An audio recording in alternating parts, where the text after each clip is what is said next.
Salam Indonesia, salam Nusantara dari Sabang sampai Merauke, dari Miangas sampai Pulau Rote.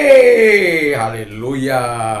Senang bertemu dengan bapak-bapak di malam hari ini, saudara-saudaraku yang kekasih, handai tolan, sahabat, rekan, dan seluruh pemirsa. Tuhan Yesus memberkati. Saya senang datang menghampiri Anda dalam pelayanan ini. Sekiranya firman Allah menjadi kekuatan bagi setiap kita. Puji nama Tuhan.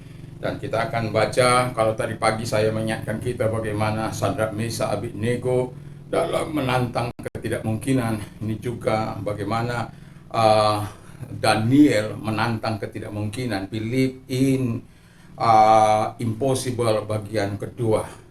Walaupun pelakunya sama, berbeda, tapi saya tetap ingin memberikan judul yang sama. Karena saya melihat hampir-hampir sama keadaan mereka. Yang pertama, saya akan bacakan di ayat yang ke-11. Demi didengar Daniel bahwa surat perintah itu telah dibuat, pergilah ia ke rumahnya. Dalam kamar atasnya ada tingkap-tingkap yang terbuka ke arah Yerusalem. 3 kali sehari ia berlutut, berdoa serta memuji Allahnya seperti yang biasanya dilakukannya. Lalu orang-orang itu bergegas untuk masuk mendapati Daniel yang sedang berdoa dan bermohon kepada Allah. Lalu ayat 24, demikian bunyi firman Allah. 24, demikian bunyinya. Lalu sangat bersukacitalah raja dan memberikan perintah supaya Daniel ditarik dari dalam gua. Maka ditarik ada Daniel dan di dalam gua itu, dan tidak terdapat luka apapun padanya karena ia percaya kepada Allah. Jadi kita bisa melihat di sini bagaimana di ayat yang ke-23, Allahku telah mengutus malaikatnya untuk mengatukkan mulut singa-singa sehingga mereka tidak mengapa-apakan aku, karena ternyata aku tak bersalah di hadapannya, tetapi juga terhadap tuanku ya raja, aku tidak melakukan kejahatan. Puji nama Tuhan. Banyak kali orang jadi kalau orang saat ini ada yang mengganggu Anda beribadah kepada Tuhan, menyembah Allah, jangan kecewa. Itu sudah terjadi dari zaman dahulu kala, zaman yang tidak enak ya. Jadi namanya setan, idenya itu akan terus dipertahankan, idenya itu sampai dunia kiamat akan ada yang seperti itu. Dan itu sebabnya kita harus terus membawa ke dalam tangan Tuhan doa kita supaya setiap orang menjadi dewasa, saling menghargai, saling menghormati. Dan Alkitab mengatakan mereka tidak akan melakukan itu kalau mereka percaya kepada Allah. Sedangkan yang percaya kepada Allah saja dalam Yesus Kristus, kadang-kala ada juga yang mengkhianat. Ada juga orang-orang yang melakukan hal-hal yang seperti itu. Tapi dia itu hanya percaya di mulut, bukan di hati. Dia hanya mengetahui Tuhan tapi tidak mengenal Allah. Nah, dan itu sebabnya nggak perlu khawatir, nggak perlu takut, nggak perlu cemas dalam situasi dan keadaan. Kita belajar dari mereka yang sungguh-sungguh di dalam kehidupannya, yang tidak banyak orang bisa membela dia. Tetapi dia tahu siapa pembelanya, dia tahu siapa Allahnya. Jadi nggak usah nangis-nangis. Datang kepada Tuhan. Walaupun kita harus berjuang, ya. Tapi perjuangan kita bukan melawan darah dan daging, tapi melawan pemerintah-pemerintah, penguasa-penguasa, penghulu-penghulu dunia yang gelap, dan roh-roh jahat di udara, yang menggerakkan manusia itu untuk melakukan apa yang jahat. Setan-setan, iblis menggerakkan mereka untuk melakukan, mengganggu orang beribadah kepada Tuhan. Enggak tenang dibuatnya orang untuk beribadah kepada Tuhan. Bayangkan, si Daniel itu orang yang suka menyembah Allah, beribadah kepada Allah, menyembah kepada Allah, dan perilakunya sejalan dengan perbuatan yang dikehendaki Allah. Perilakunya sejalan dengan apa yang dikatakan oleh firman Allah. Kehidupannya sejalan dengan perintah Allah. Tetapi ada banyak orang yang tidak suka karena perbuatan-perbuatan mereka melakukan apa yang jahat. Daniel tidak bisa diajak kompromi untuk melakukan apa yang jahat. Artinya ada kejahatan berjemaah, ada kejahatan konspirasi yang begitu luar biasa sehingga dia menjadi korban. Tetapi saya tetap bersyukur kepada Tuhan Karena dari sini kita bisa menambah wawasan kita, bisa menambah iman kita, bisa menambah pengharapan kita kepada Allah, bahwa Allah yang kita sembah adalah Allah yang sama yang disembah Sadrak, Mesakh, Abednego dan Daniel. Itu juga Allah yang kita sembah, Allah yang disembah oleh Abraham, Ishak dan Yakub, yang juga disembah oleh Sadrak, Mesakh, Abednego dan Daniel. Itu juga Allah yang kita sembah. Jadi jangan pernah takut. Dan itu sebabnya menantang ketidakmungkinan, believe in impossible. Apa yang tidak mungkin bisa menjadi mungkin kalau engkau datang kepada Tuhan. Kalau engkau datang kepada manusia, ya nggak bisa. Tapi kalau engkau datang kepada Tuhan, dia mampu melakukan apa yang terbaik. Dan dulu ya ada anggota saya, lalu kemudian dia berdoa untuk minta sebuah rumah. Lalu kemudian saya katakan, sudahkah engkau taruh patoknya?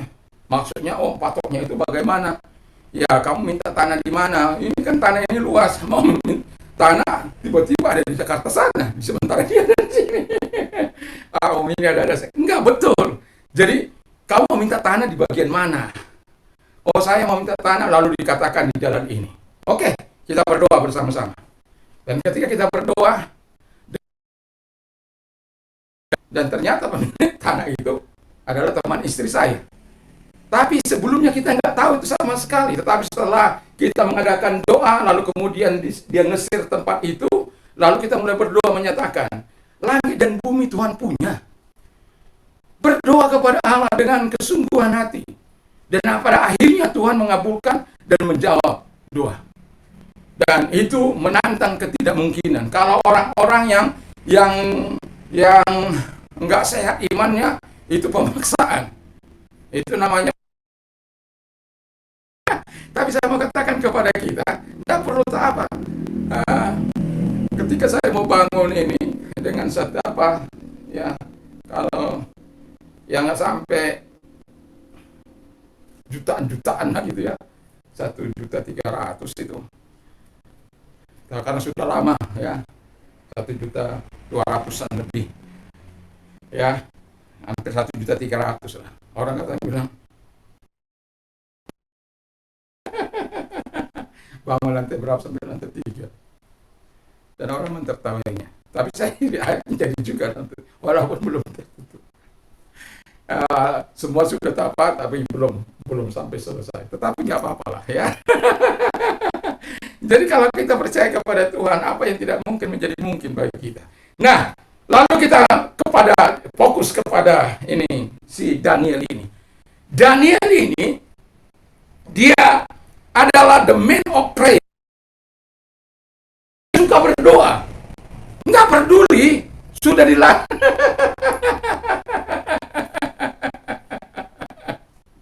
Nggak peduli, dia sudah dilarang oleh rajanya.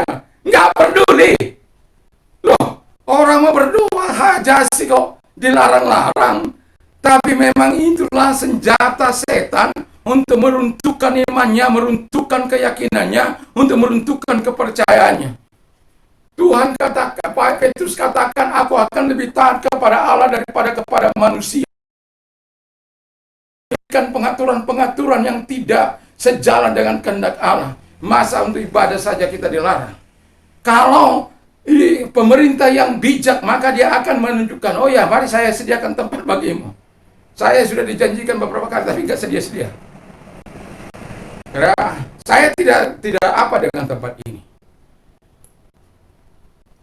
Tapi yang mau saya katakan adalah, ada banyak orang sampai zaman sekarang ini yang melakukan hal yang sama untuk melarang orang beribadah, untuk melarang orang di pulau ini, di Aceh, di Sumatera Barat, di Jawa Barat, di mana-mana di Indonesia ini. Ada banyak kalau orang lain beribadah, orang-orang minoritas beribadah kepada Allahnya. Mereka yang mayoritas, tapi bukan semua. Ada banyak teman-teman saya yang baik. Ada banyak teman-teman saya yang tidak setuju dengan hal-hal itu. Karena apa? Sudah dewasa dalam hal bertindak, dalam hal berpikir. Bukan memaksakan kehendak. Ini negara bukan negara syariah, bukan negara berdasarkan agama. Ini negara Republik Indonesia berdasarkan Pancasila, hukum konstitusi kita sebagai landasan hukum kita. Kita punya konstitusi sendiri, bukan konstitusi negara Arab, bukan. Tapi ada banyak orang melakukan itu, dan Daniel mengalaminya. Tetapi dia adalah orang the man of prayer yang suka berdoa, walaupun sudah dilarang, tidak boleh mempersembahkan sesuatu. Masa kan karena dilarang oleh raja, dilarang oleh mereka, lalu dia nggak bisa mempersembahkan sesuatu kepada Tuhan. Masakan dia tidak bisa harus bersekutu dengan Allah? Dia tahu bahwa ini akan berakibat. Dia tahu ini akan bisa menentukan imannya juga. Tetapi dia telah memilih yang terbaik. Sama seperti Petrus. Kalau disuruh aku memilih, aku akan memilih lebih taat kepada Allah daripada kepada pemerintah. Kalau pemerintahnya zolim. Tapi pemerintah kita kan nggak zolim. Tapi karena ada sekat-sekat di antara pemimpin-pemimpin itu, kadangkala pemimpin-pemimpin itu lebih cenderung kepada mayoritas. Tapi itulah situasi dan kondisi. Tapi jangan pernah takut. Kita beribadah dilindungi oleh undang-undang. Ingat pasal 29, 1 dan 2. Kalau apa? Berjuang untuk itu. Kita berjuang untuk itu. Apa susahnya memberikan izin? Kan nggak susah kan? Tapi jangan bilang itu tidak susah.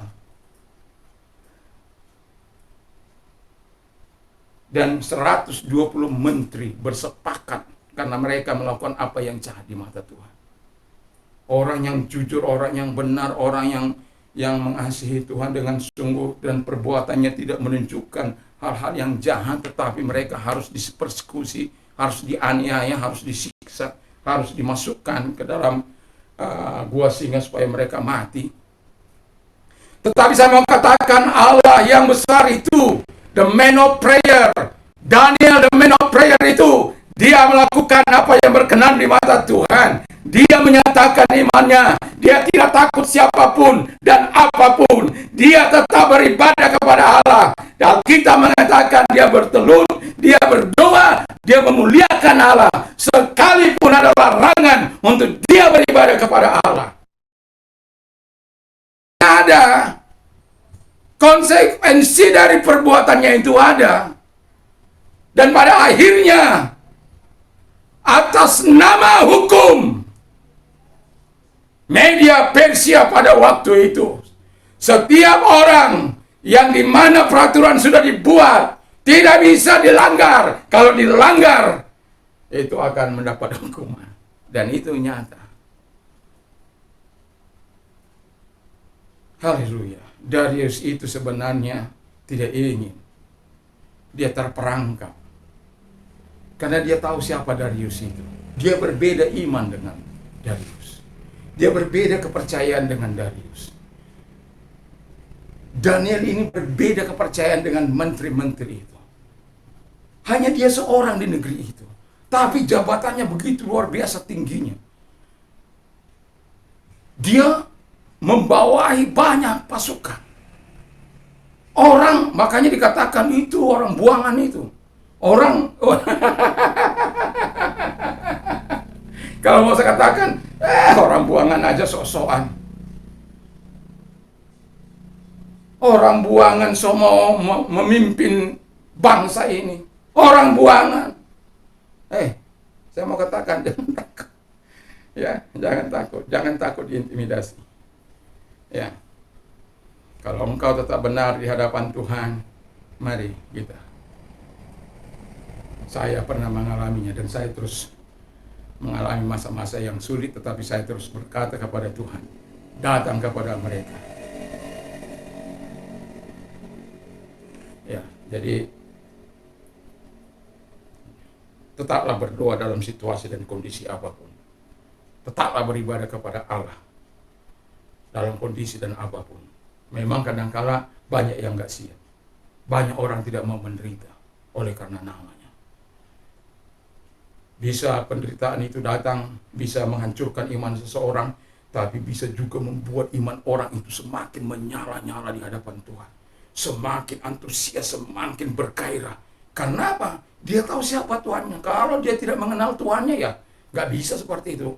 Kalau hanya tahu, ya sedikit badai keluar, sedikit penderitaan, penganiayaan keluar. Ya. Tapi kalau mereka mengenal Allah, Sadrak, Mesah, Abednego, dan dia Allahnya Abraham, Ishak, dan Yakub, Yusuf, Allahnya yang disembah oleh orang Israel, dan itu juga Allah yang kita sembah, nggak usah takut. Ya kalau Tuhan izinkan kita mengalami, ya sabar. Tapi jangan pernah diam. Jangan pernah stagnan dengan apa yang dilakukan. Jangan pernah karena dilarang kita beribadah, lalu kita nggak beribadah. Dimanapun di muka bumi ini orang beribadah perlu tempat. Dan bagi kita orang percaya, mau tempatnya di jalan raya, mau di mana saja, nggak ada masalah. Asal selama diizinkan di situ. Mau di mana saja kita beribadah, Tuhan itu tidak pernah melihat soal tempat. Tapi dia melihat hati. Makanya Tuhan katakan jangan meninggalkan persekutuan-persekutuan. Itu baca dalam Ibrani 10 ayat 25-26 itu. Jadi puji nama Tuhan. Jadi dia yang kedua, dia adalah pelaku firman Allah. Bayangkan, tapi situasinya yang begitu luar biasa, dilarang untuk beribadah, dilarang untuk berdoa, dilarang untuk menyampaikan sesuatu kepada Allah, dan satu-satunya kesalahan yang bisa ditemukan oleh 120 menteri itu dan pasukannya itu, ya cuma karena itu sebabnya mereka katakan dengan janji yang begitu menggiurkan, dan seperti mereka dianggap, ini si Darius dianggap Tuhan. Jadi kalau ada orang, tuanku raja, yang akan mempersembahkan sesuatu kepada Tuhan, kepada Allah-Allah lain selain kepada tuanku raja, maka kita akan hukum dia, supaya dia bisa kita melihat apakah dia setia kepada raja atau tidak. Raja bangga dong, raja senang dong ya. Wah, hebat ini, ide yang brilian ini, perlu diterapkan. Ternyata dia terjebak. Konspirasi yang begitu luar biasa. Rajanya dijebak dan ditekan. Karena apa? Dikatakan dia sudah mau gelap. Dia belum mengambil keputusan. Lalu 120 menteri mungkin dikatakan begini, kalau kau nggak lakukan, kami akan menghentikan atau apalah namanya. Dan itu tidak benar, itu tidak apa. Semua macam-macam. Raja berarti memihak kepada orang kafir itu.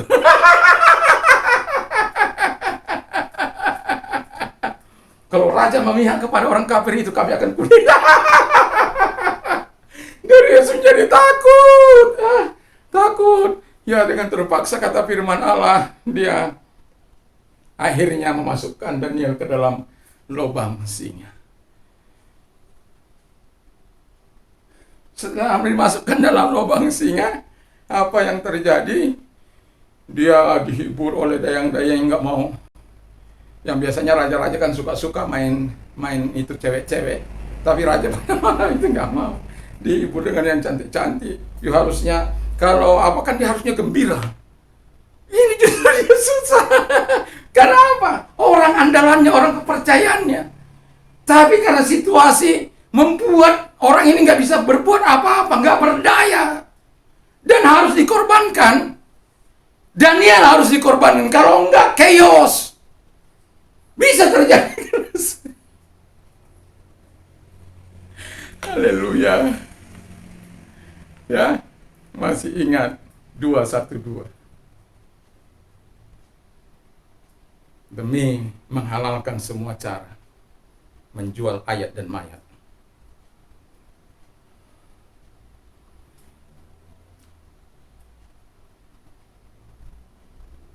Pilkada terburuk sepanjang masa.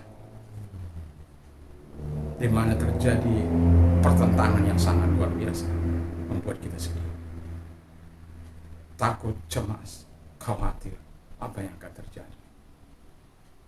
Tapi Tuhan itu tidak diam.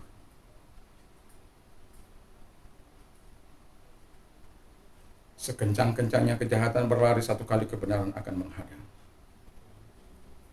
Tetap tinggal dalam Tuhan. Lalu kemudian kata firman Allah, dia adalah pelaku firman Allah.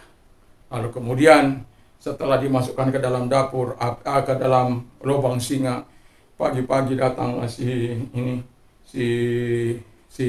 Raja Darius. Dia akan berkata, Daniel, masihkah engkau hidup? Harusnya, Daniel, masihkah engkau hidup? Karena dia nggak yakin dia hidup lagi. Nggak yakin bahwa singa-singa yang kelapar itu akan bisa meningkat. Yang tinggal adalah tulang-tulangnya Daniel. Makanya dia bilang, Daniel, masihkah engkau ada? Sanggupkah Allah yang kau sembah itu menolong kau? Dari dalam dengan lantang, ya Tuanku Raja, Allah yang ku sembah itu telah mengatupkan mulut-mulut singa. Karena aku di hadapannya tidak bersalah. Karena dia pelaku firman Allah. Aku tidak melakukan yang jahat di hadapan Tuanku Raja. Dan aku tidak melakukan yang jahat kepada siapapun. Karena dia pelaku firman Allah. Pelaku firman Allah itu nggak mungkin melakukan yang jahat. Justru melakukan apa yang baik, apa yang diperintahkan oleh Allah. Itu yang dilakukannya. Tidak memotong hak-hak orang lain. Tidak mengambil hak-hak orang lain. Tidak mengambil hak-hak orang miskin. Tidak memperkaya diri sendiri dan menghancurkan orang lain. Dan sebagai orang nomor 3, sebagai orang di bawah raja, 3 yang sejajar dengan dia, itu seperti panglima, ya, angkatan apa? Jadi mereka saling membawai. Panglimanya itu kira-kira yaitu Darius itu. Haleluya. Di divisinya si Daniel ini, orang nggak bisa berbuat apa-apa, tidak bisa korupsi,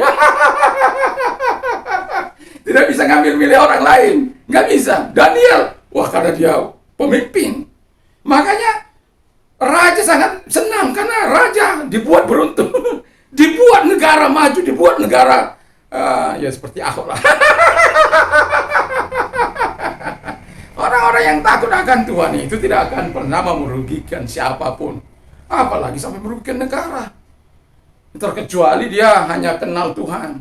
Ya ada sih, ya ada orang, tapi karena saya yakin dia tidak mengenal Allah, dia hanya tahu Allah.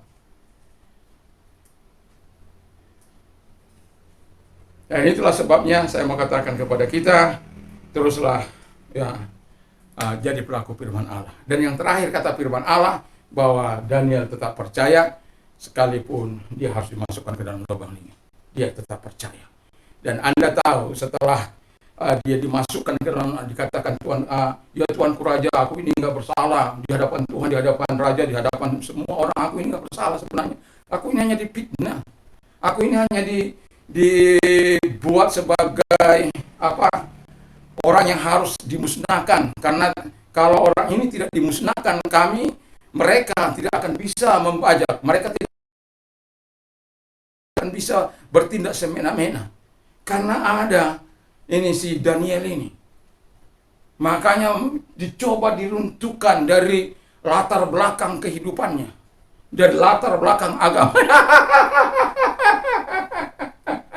Di Indonesia ini kan kadang-kadang begitu kan.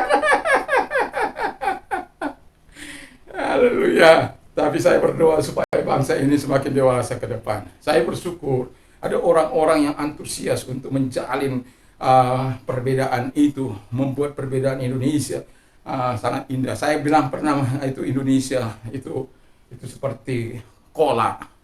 Ya, ada ubi, ada gula, ada air, ada ada santan, ada panggongan disatukan dalam satu wadah dimasak. Pisang itu tidak pernah lagi kalau sudah jadi kola dibilang pisang. Tetap akan kola, ubi akan dibilang kola, airnya akan dibilang air kola, dan macam-macam. Jadi enak, kalau dinikmati enak. Cita rasanya akan berbeda. Indonesia begitu dikagumi oleh dunia ini karena perbedaan itu. Bukan karena satu. Anda bisa bayangkan kalau kita semua laki-laki atau semua perempuan. Haleluya. Ya, janganlah. Jadi Daniel ini menantang ketidakmungkinan sekalipun nyawa taruhannya. Dia tetap melakukan yang terbaik bagi Tuhan. Dia tetap berdoa sekalipun ada larangan untuk berdoa. Dia terus melakukan, dia terus percaya kepada Allah sekalipun taruhannya masuk ke lubang singa dan itu. Dan ketika masuk, saya suka kata-kata ini. Kemudian Raja Darius mengirim surat kepada orang-orang seluruh bangsa dan bahasa yang mendiami seluruh bumi. Bunyinya, bertambah-tambahlah kiranya kesejahteraanmu. Bersamanya kuberikan perintah bahwa di seluruh kerajaan yang kukuasai, orang harus takut dan gentar kepada Allah. Daniel kekal untuk selama-lamanya. Pemerintahnya tidak akan binasa dan kekuasaannya tidak akan berakhir. Dan melepaskan dan menolong dan mengadakan tanda-tanda dan mujizat dari langit dan bumi. Dia yang telah melepaskan Daniel dari cengkraman. Haleluya.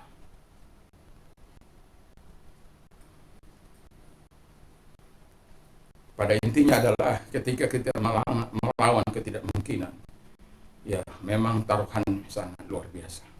Tetapi ketika kita dimuliakan, ditinggikan. Saya tidak tahu apa yang sedang Anda hadapi, tapi melalui kisah ini Anda bisa menarik hikmahnya. Apa yang tidak mungkin bisa dimungkinkan Allah. Usaha Anda sedang bangkrut, datang pada Tuhan. Keluarga Anda sedang broken home, mau minta pemulihan, datang kepada Tuhan. Tuhan bisa melakukan yang terbaik. Tuhan bisa memulihkan. Bahkan yang sudah puluhan tahun berpisah, Tuhan bisa pulihkan. Karena cinta kasih Tuhan yang ditanamkan Allah kembali kepada kedua belah. Dimungkinkan oleh Tuhan. Yang tadinya saling menyerang, saling memukul, saling maaf. Sudah sampai dibilang sahabat saya, Pak Pendeta, saya mau cerai saja. Saya bilang jangan. Jangan cerai. Ya tapi dia udah begini, udah suka-sukanya main perempuan, main apa. Ya, tapi kita lihatlah kepada kita. Kalau kita yang rohani, mari kita melakukan. Dan pada akhirnya dia dipulihkan. Dan dia akhirnya meninggal tetap dalam imannya kepada Kristus. Oleh Allah. Kalau kita datang kepada Tuhan. Mari kita tunduk kepala dan kita berdoa. Kami bersyukur, berterima kasih kepada-Mu Tuhan, biar kebiasaan kami menjadi orang-orang yang suka berdoa, dan orang-orang yang terus mempercayai firman-Mu, dan orang-orang yang terus percaya kepada Allah. Dan kami percaya Tuhan, sebagaimana Daniel yang begitu luar biasa, Kau berkati. Bangsa dan negara kami diberkati oleh Tuhan, diberikan kedamaian, kesejahteraan bagi bangsa Indonesia dari Sabang sampai Merauke. Gereja Tuhan dipakai untuk menjadi saluran berkat Tuhan, untuk menyatakan suara kenabian Tuhan dalam nama Yesus. Dan Tuhan menyatakan kebaikan-Mu, kemurahan-Mu melalui gereja-Mu. Nama-Mu dipermuliakan Tuhan. Terima kasih, kami bersyukur, kami berterima kasih dalam nama Tuhan Yesus. Yang sakit disembuhkan dalam nama Yesus. Apapun sakit penyakit mereka, Tuhan, baik itu yang COVID, baik itu yang sakit apa saja, dipulihkan oleh Tuhan. Selalu ada mujizat bagi orang-orang yang percaya kepada Dia. Bahkan yang tidak mungkin, dokter sudah angkat tangan, tapi Tuhan tidak ada istilah angkat tangan. Ketika engkau beriman, engkau melihat mujizat Allah. Dan bagi mereka-mereka yang mau mengalami pemulihan, Tuhan tolong mereka. Sama seperti engkau memulihkan Saulus, datang kepada mereka. Dan bagi mereka-mereka yang mau percaya kepada Yesus, hadir kepada mereka. Kuatkan iman mereka, teguhkan mereka. Dan orang-orang muda, mereka siapkan mental mereka, hidup mereka, intelektual mereka. Dan selalu memiliki rasa takut dan hormat kepada Tuhan. Sebagaimana Sadrak, Mesak, dan Abednego. Terima kasih, diberkati bangsaku, diberkati Indonesia. Dari Sabang sampai Merauke. Di dalam nama Yesus, kami bersyukur, kami berterima kasih kepada-Mu. Terima kasih Tuhan, terima kasih Bapa. Kami bersyukur, kami berterima kasih. Dalam nama Yesus kami berdoa. Haleluya. Amin.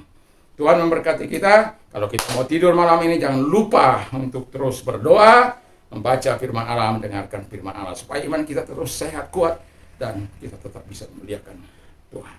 Puji nama Tuhan. Anda yang sudah mengambil percaya pada Yesus, Tuhan berkati yang pertolongan. Terus saksikan kemurahan Tuhan, dan jangan takut. Bersama dengan Tuhan kita lakukan perkara-perkara yang besar.